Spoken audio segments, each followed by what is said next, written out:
Contact light. Okay, engine stop. APA at a descent. Mode control both auto. Descent engine command override off. Engine arm off. 13 is in. We copy you down, Eagle. Houston, Tranquility Base here. The Eagle has landed. Roger, Tranquility. We copy you on the ground. You got a bunch of guys about to turn blue. We're breathing again. Thanks a lot. And we're getting a picture on the TV.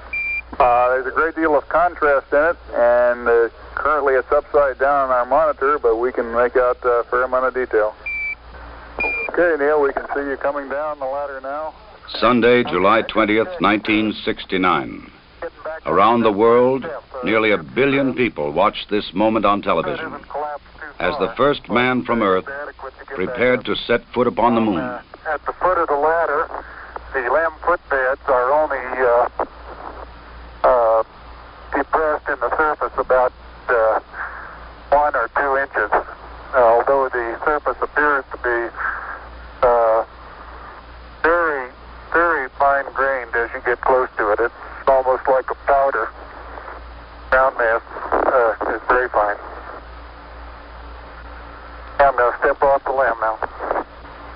That's one small step for man, one giant leap for mankind. I believe that this nation should commit itself to achieving the goal before this decade is out of landing a man on the moon and returning him safely to the earth. All that we have accomplished in space, all that we may accomplish in days and years to come, we stand ready to share for the benefit of all mankind. As we explore the reaches of space, let us go to the new worlds together, not as new worlds to be conquered, but as a new adventure to be shared. Since the earliest time, man has imagined this moment, the moment when his fellow man would make the first journey to the moon. Now the time had come. In the 6th decade of the 20th century, the ancient dream was to become a reality.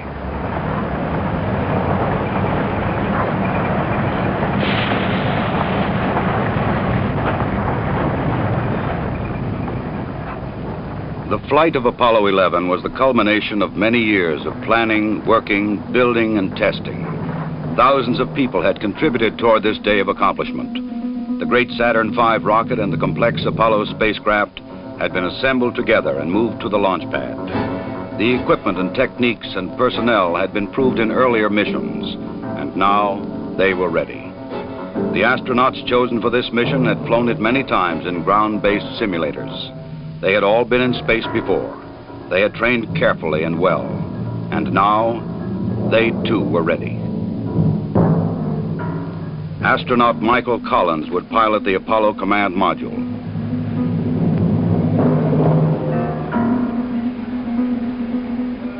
Astronaut Edwin Aldrin Jr. would pilot the Lunar Module.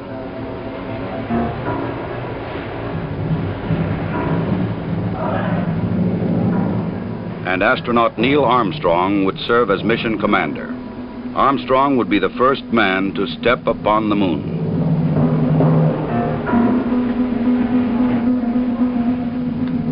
July 16th, the day had come. The moon awaited. The men rose early, ate breakfast, and dressed in their spacesuits.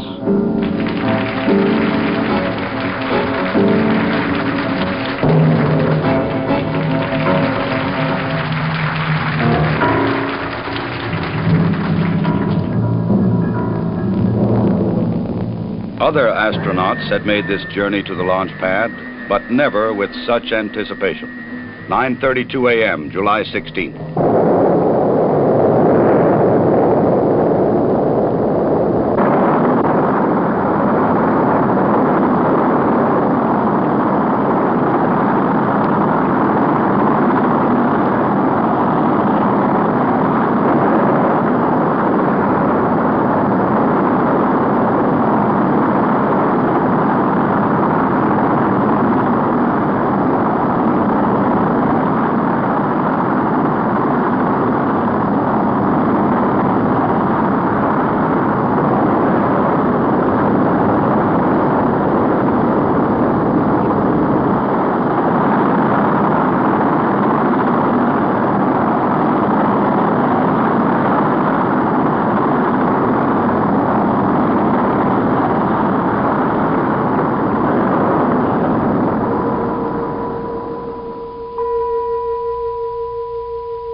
3 hours later, the Apollo Command Module moves forward to extract the lunar module from the third stage of the launch vehicle.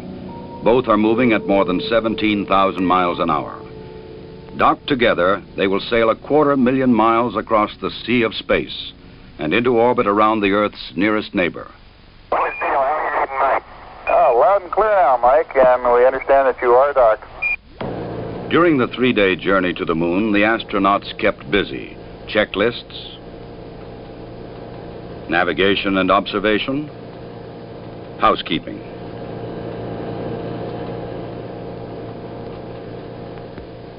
They must work in a weightless environment, keeping their spacecraft and themselves in good condition. Data must be collected and reported. Experiments must be performed, including photography both inside and outside the spacecraft. Because of the film speed, these actions appear faster than they actually were.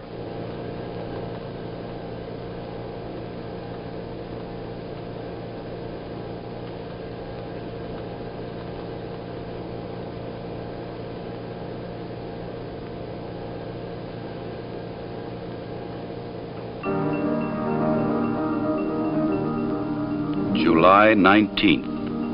Apollo 11 slows down and goes into orbit around the moon. The bright blue planet of Earth now lies 238,000 miles beyond the lunar horizon. Astronauts Armstrong and Aldrin, now in the lunar module, separate from the command module.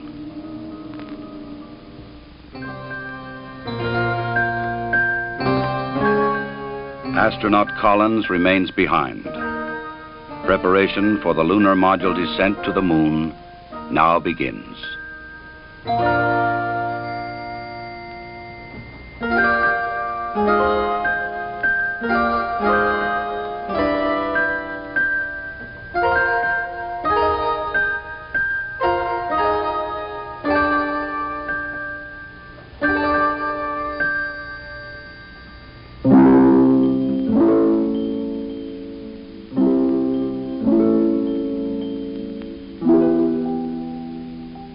The command module assumes the new name, Columbia.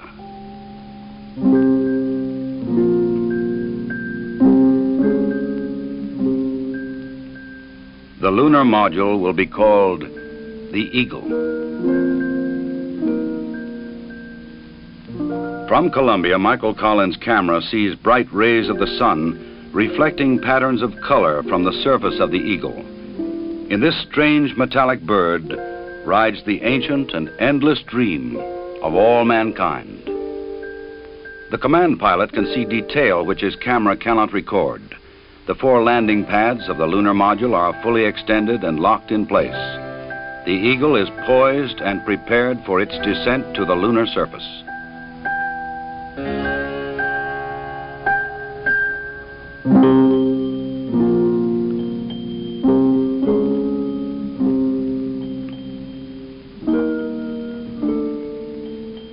The moon landing craft rocket engine fires to slow it down and to place it on the pathway to the landing site in the Sea of Tranquility.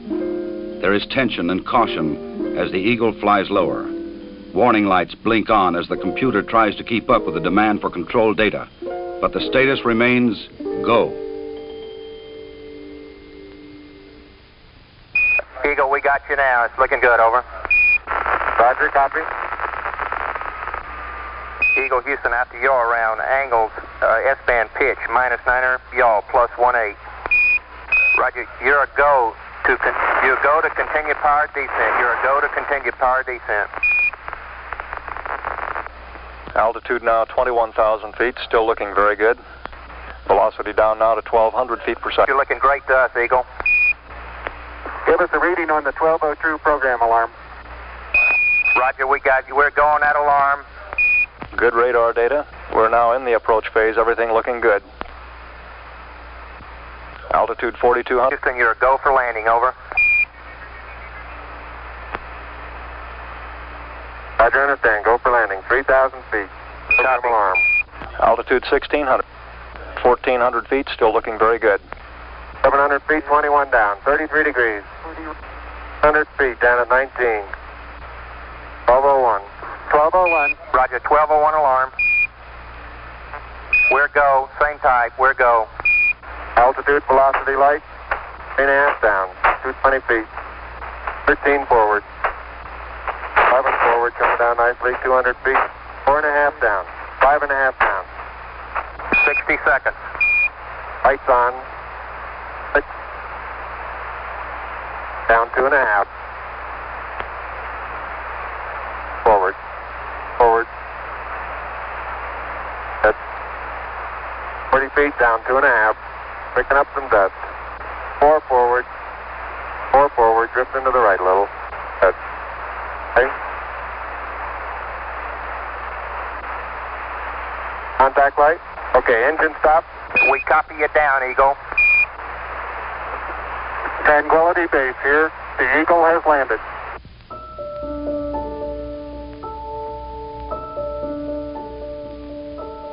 Through the window of the Eagle, Armstrong and Aldrin see what no human eyes have ever seen before. Their spacecraft casts a long shadow across the undisturbed dust of centuries.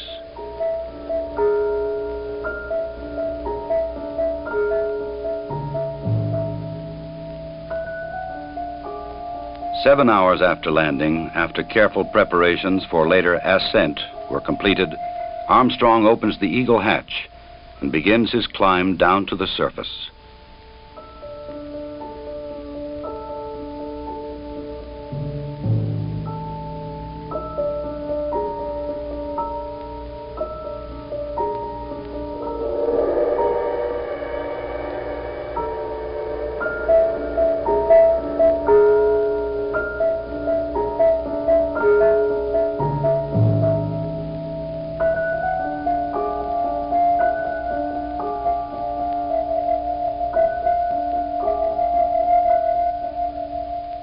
The first footsteps on this strange new world must be taken cautiously. The moon has only 1/6 the gravity of Earth. The nature of its surface was still unknown. I'm going to step off the limb now. That's one small step for man, one giant leap for mankind.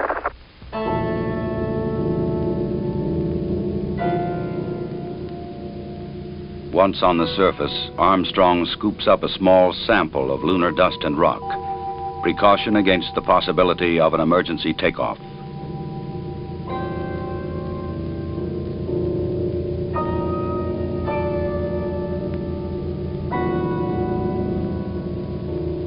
According to plan, astronaut Aldrin now descends from the Eagle. He and his equipment would weigh 383 pounds on Earth.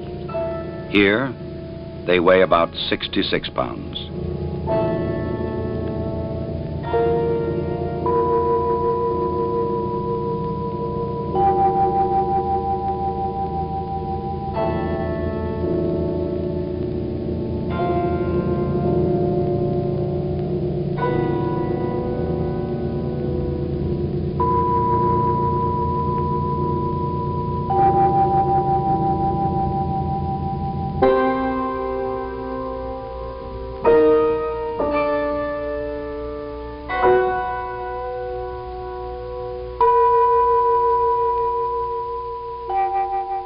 For a brief moment, the first men on the moon stand and look at the stark, lonely landscape around them, an experience which no one before them can share.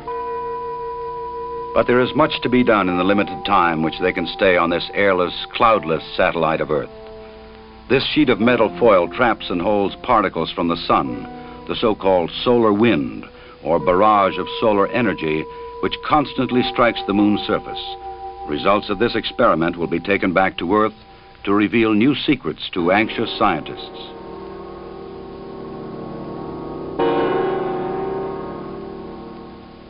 An American flag is left behind on the moon, together with medals honoring American and Soviet spacemen who lost their lives in earlier space tests, and a small disc carrying messages of goodwill from 73 nations on Earth.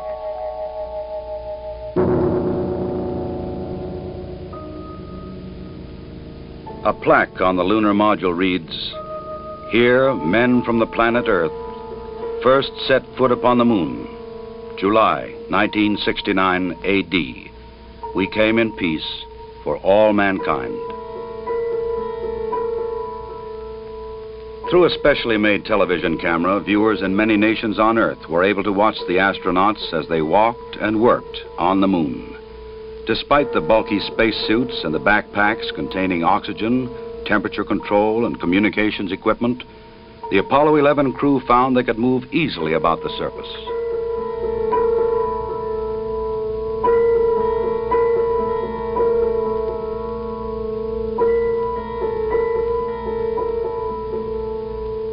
Because there is no wind or rain on the moon, these footprints will remain for centuries.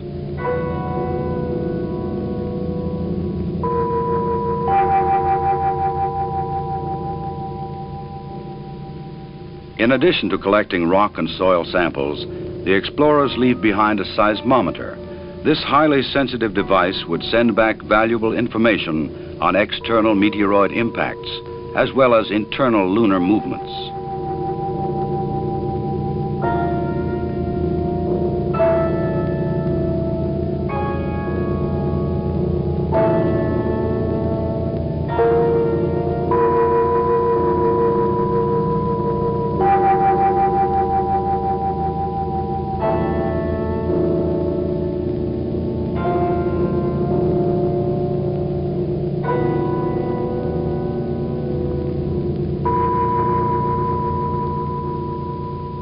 A 100-prism laser reflector would help man to measure the exact distance from Earth to Moon to an accuracy of 6 inches.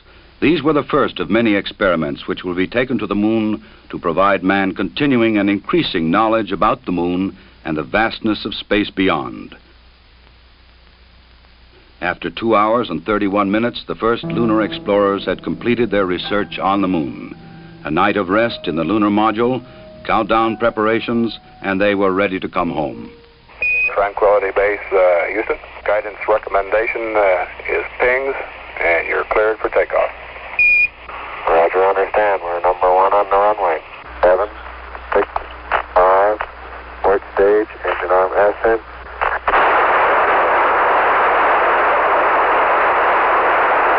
Shadow, beautiful. Very smooth. Very quiet ride. There's that one crater down there.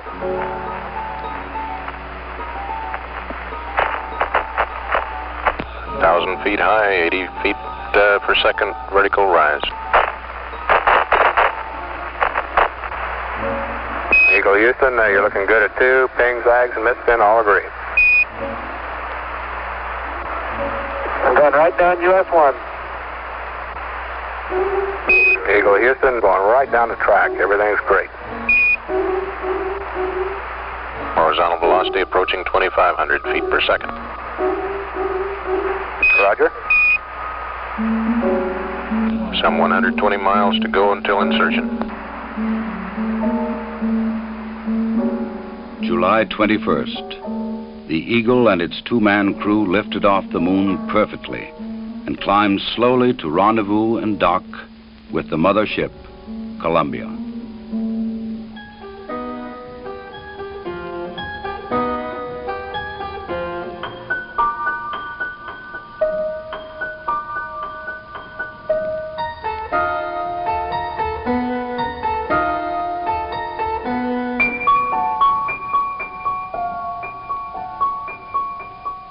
While Armstrong and Aldrin explored the Moon, astronaut Collins had kept a long and lonely vigil in the Columbia. The approaching Eagle was a welcome sight.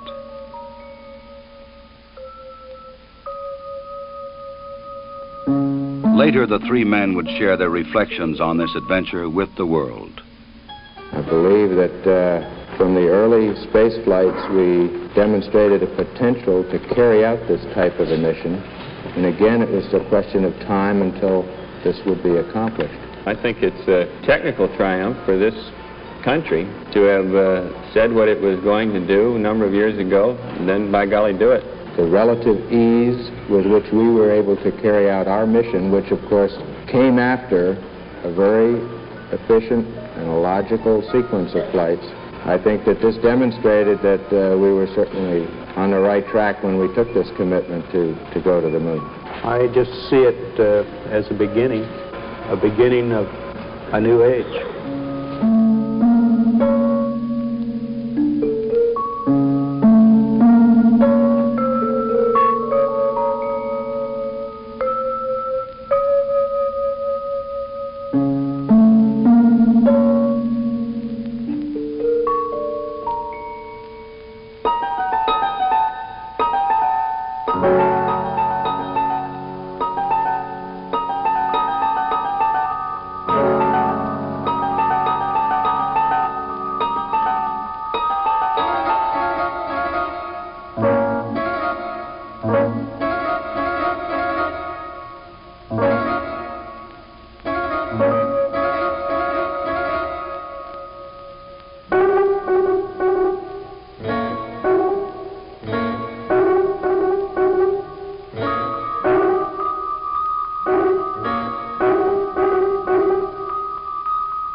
Once again, the bright blue planet of Earth rises over the lunar horizon. For those who had witnessed man's landing in the Sea of Tranquility, the moon would never again appear quite the same.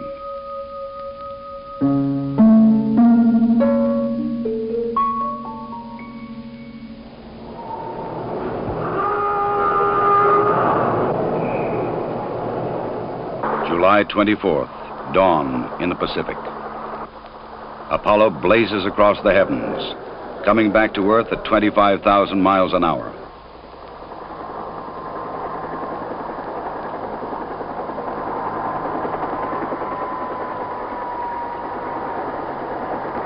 President Richard Nixon, who had talked with the astronauts by telephone while they were on the moon, was waiting aboard the recovery carrier to welcome the returning voyagers.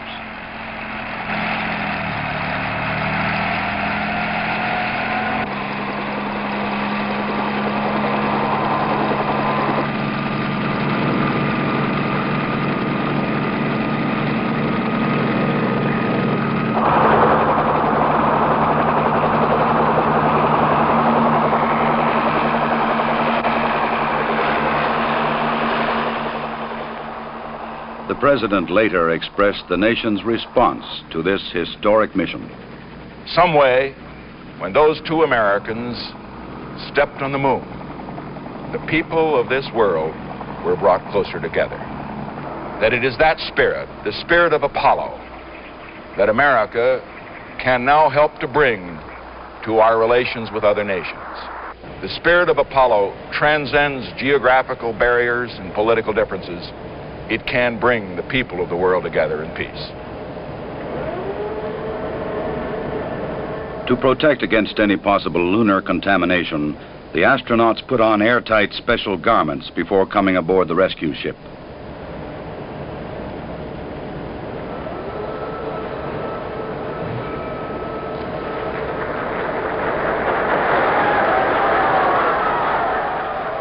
They transferred directly from the helicopter to a mobile quarantine van, in which they would be flown back to the Manned Spacecraft Center in Houston, Texas.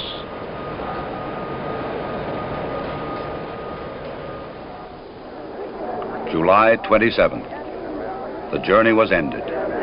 They were home again.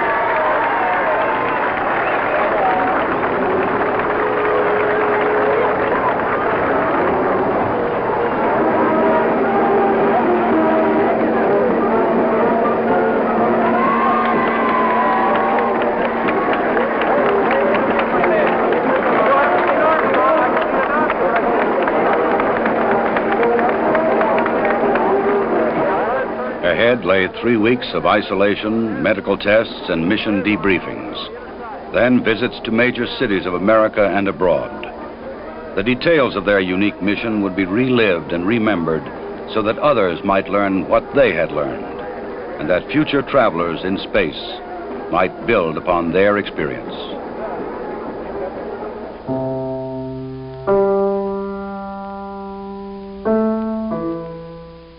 The rock and soil samples brought back would be examined and analyzed by scientists in many lands. They would reveal new insights into the origin and the age and the composition of the moon, and perhaps new knowledge of the Earth as well. Already experiments left on the moon were sending back revealing new information.